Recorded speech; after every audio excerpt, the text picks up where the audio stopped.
Shalom, shalom. First and foremost, as always, I want to give all praise, honor, and glory to Yahweh, Bashem Yahushai. So I say, Kah halal Yahweh, Bahashem Yahweh Shai, Bahashem Rekah HaKadosh. We know the Hebrew tongue holds power, man. Secondly, as always, I want to give double honors to the apostles and elder bishops of Great Millstone who are worthy. Peace, blessings, and salutations towards the elect, and also to the great multitude of our nation, destined for salvation. This goes out to, this is for Israel, man. So-called blacks, Latinos, and Native Americans, and those that will be sifted from the other nations that look like the other nations. So, anyway, getting into it, what I'm going to do is a little lesson on a couple of articles, man. Because, as always, we're forever edging closer to that ultimate, choice or decision that will be made. Let's put it like that. The taking or the non-taking of the MOTB, man. And as you can see in this title, it says Cashless Society Finance Specialist breaks down inevitable, man, new reality facing Australia. It means it's going to happen, man. There's no escaping it, And I saw a video, I couldn't find it, but I saw a video of it's kind of like a news article, and they were talking to Australians, man, talking to them about, the prospects of cashless society, and they all said they don't even use cash, man. They all said they don't even use it, so they don't carry cash, and they find it more convenient to not have it, which I don't know why it's so convenient to. Well, I don't know why it's so inconvenient to just pull some money out of your wallet or your purse and just pay someone with it and take some change. What's so inconvenient about that? It becomes inconvenient where, I find it inconvenient where if I'm getting on a public transport in this country, I can't pay for somebody else using the same facilities I used to pay for myself. That's inconvenience, man. It's separation, and it's causing you to just everyone to be solo. Because now, if you're heading into, and I'm just digressing a little bit, but if you're heading into a cashless society, that means we know what that means. So that means that you can no longer have that power or ability to actually help someone else that is in need. So in such a simple manner. I saw an example of this where I was on where I'm, not to put my business out there too much, but where I'm from, we have a system of trams, and there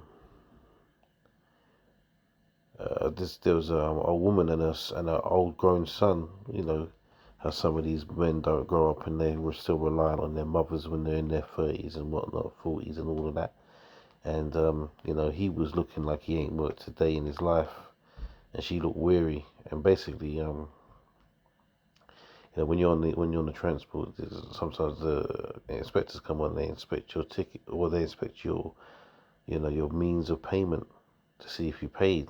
And she thought she could pay for herself and for him. Right? But it turns out you can't do that. Once you scan your contactless payment, you can't do it again for somebody else. So what happened was, he got turfed off of the transport, man. He had to get off.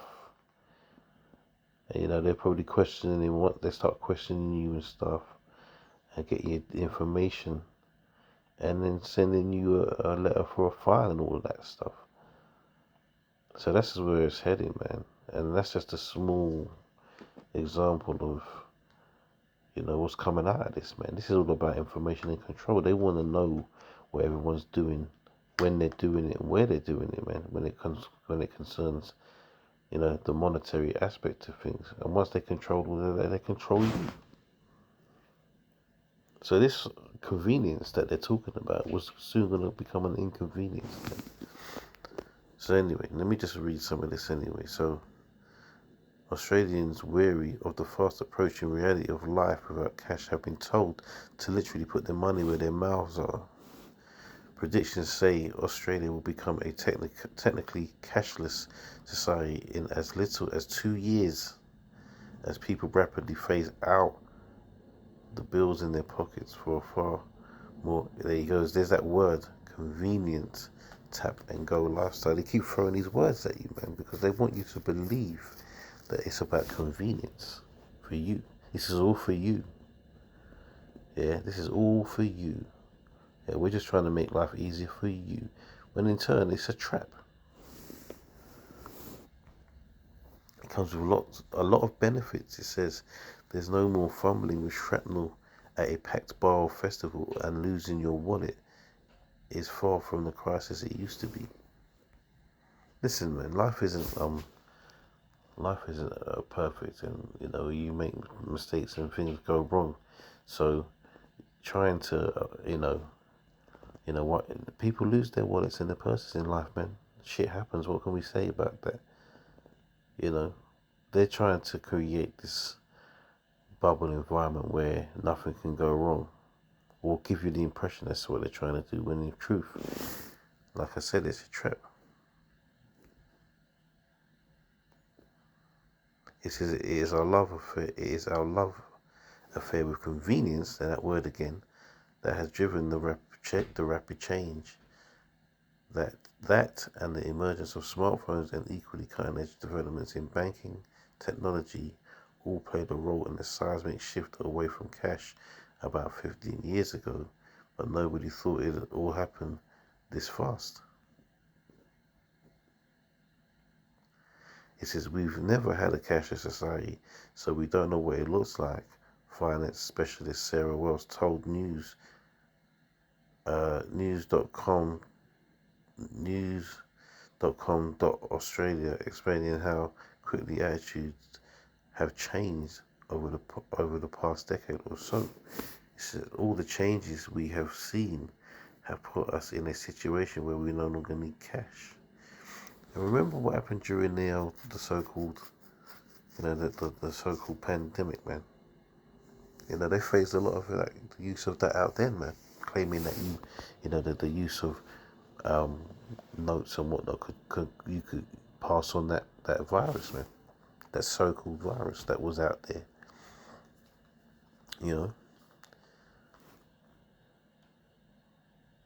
It says all the changes we have seen have put us in a situation where we no longer need cash.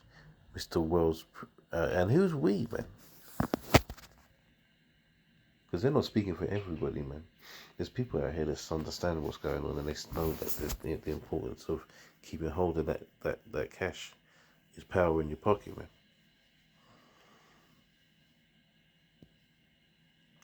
Mr. Wells previously stated that by 2026, Australia would effectively be cashless. Australia has lost $1 billion worth of physical cash from what used to be in circulation. The money still exists, but the trends consumers have set have almost completely eradicated the need for notes and coins. But they've been pushed towards this. It's not about the trends, but it's about being pushed towards it. These businesses they're not required or obliged to take your cash. They can refuse that. People think that because you have legal tender that the shops have to take that. They can refuse. They can have the choice, because legal tender also is in form of cashless payments. So they can do that.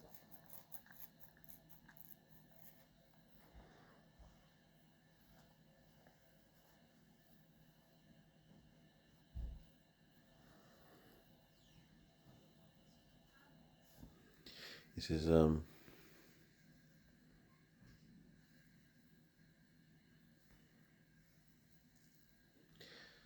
there's not much. It's just going on and on and on and on. But we know, we've seen the point. And look, there's a quick headline here. It says some kids have never seen money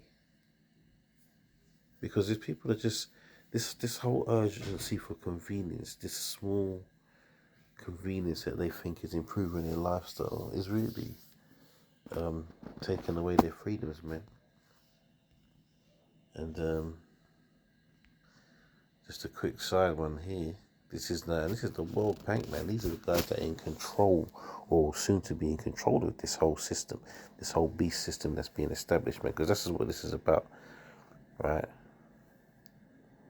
It's like if I'm going on, I'm going to get into this couple of scriptures in a minute, but let's get into this a little bit, because you have to see this. You have to see what's going on. For those people that say we're not supposed to be getting into the news articles, man, they're talking trash, man. This is how we establish, what's happening in the world, man. All right, and we speak upon it using the scriptures.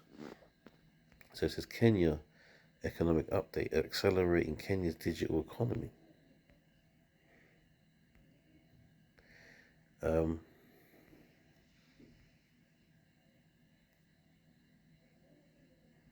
So it says this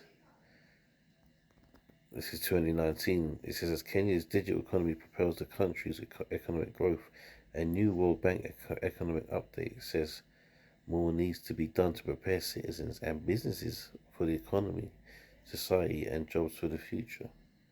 So basically, what does that say, man? It means infiltrating, the systems and getting into the infrastructure, building, all the businesses not taking cash and all the information. This is about information, man. But I'm not going to really get into all of that. It's just to make a point that this is happening, man.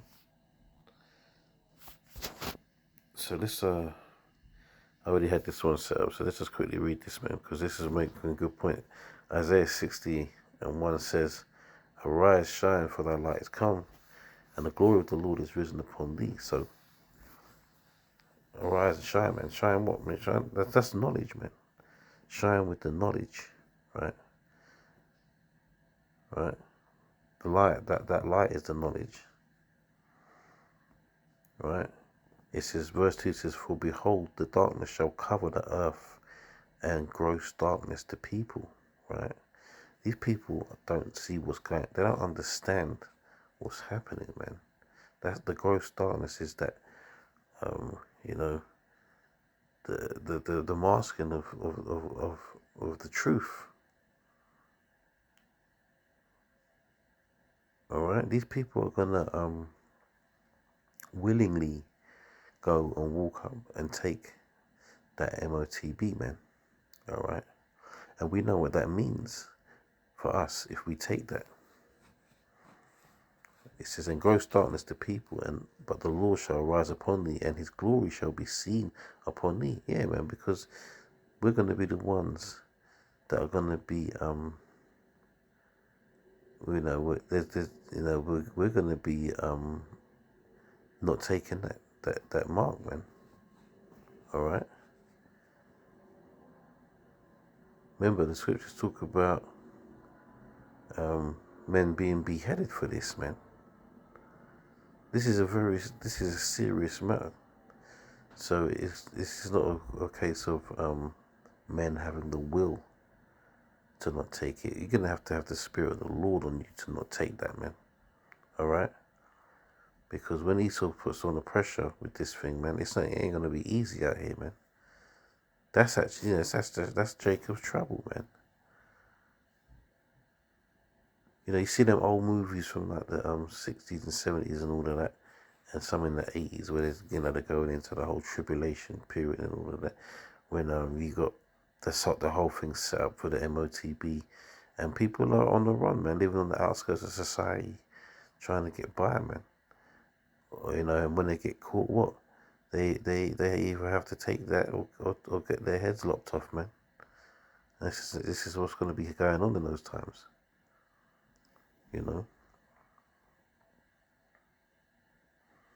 that gross darkness, man. And have people like walking up, queuing up like zombies, so scared of not being able to eat and whatnot, or just being scared of the whole, of Esau's power. And they're gonna take that, man.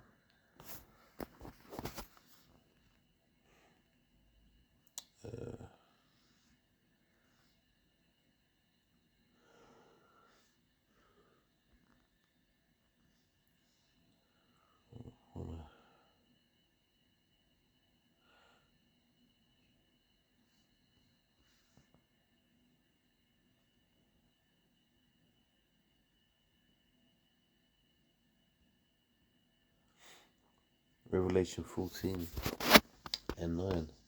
It says, "And the third angel followed them, saying with a loud voice, If any man worship the beast and his image, and receive his mark in his forehead or in his hand, the same shall drink of the wine of the wrath of the Most High, which is poured out without mixture into the cup of his indignation." So that means when the terrors of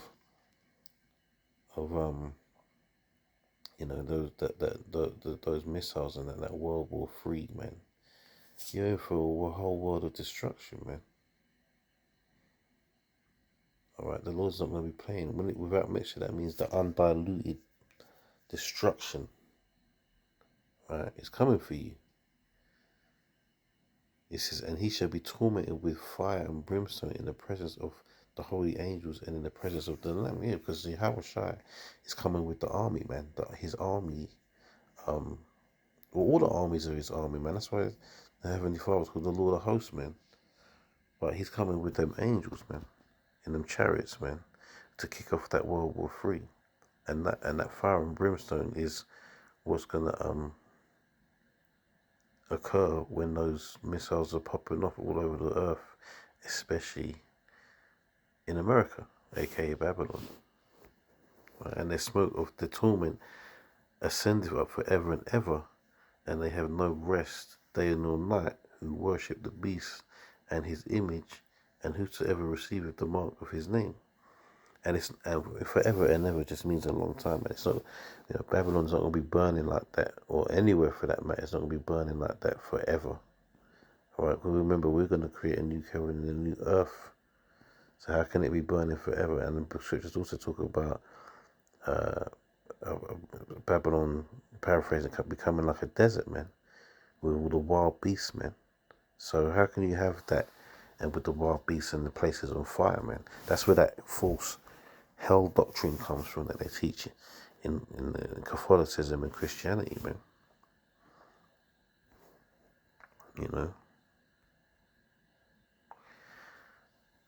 It says, "Here's the patience of the saints. Here are they that keep the commandments of the Most High and the faith of Yahushua.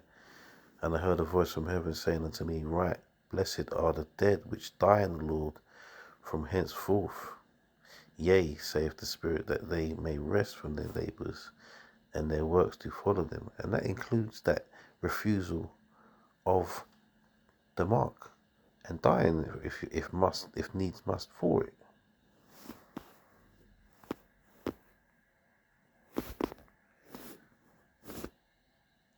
And read this. "And I saw," now it's like a Revelation 51, "and I saw another sign in heaven, great and marvelous, 7 angels having the 7 last plagues, for in them is filled up the wrath of the Most High. And I saw as it were a sea of glass mingled with fire, and them that had gotten victory over the beast, and over his image, and over his mark, and over the number of his name, stand on the sea of glass, having the harps of the Most High." So that is talking about those the elect, men, who didn't take the mark, who are rescued at that moment of destruction and changed also, man. Right, their physical form changed, man. Right, just from coming from mortality to immortality, man. Right, watching from the chariots their destruction. That sea of glass is that's like you could call that the ozone layer, man.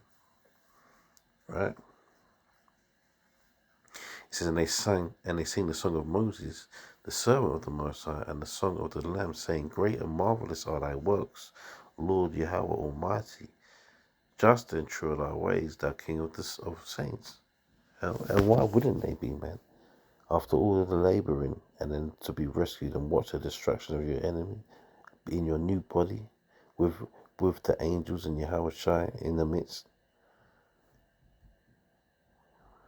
Yeah, that's what we're here for, man. That's what we're here for. So yeah, let me just get the last one, just because we must, man.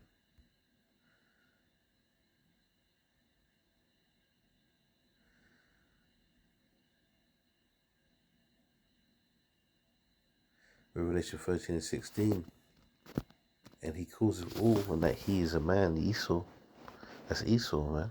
Esau, Edom, with the head, the top banking elites, corporation owners, media owners, right? And he causes all, both small and great, rich and poor, free and bond, to receive a mark in their right hand or in their foreheads, and that no man might buy or sell save he that had the mark, or the name of the beast, or the number of his name. Remember, so that's telling you that that's all about control, man. And even when you have the mark, you're still going to be under control. They're still going to be able to control whether you can buy or sell anyway. You see?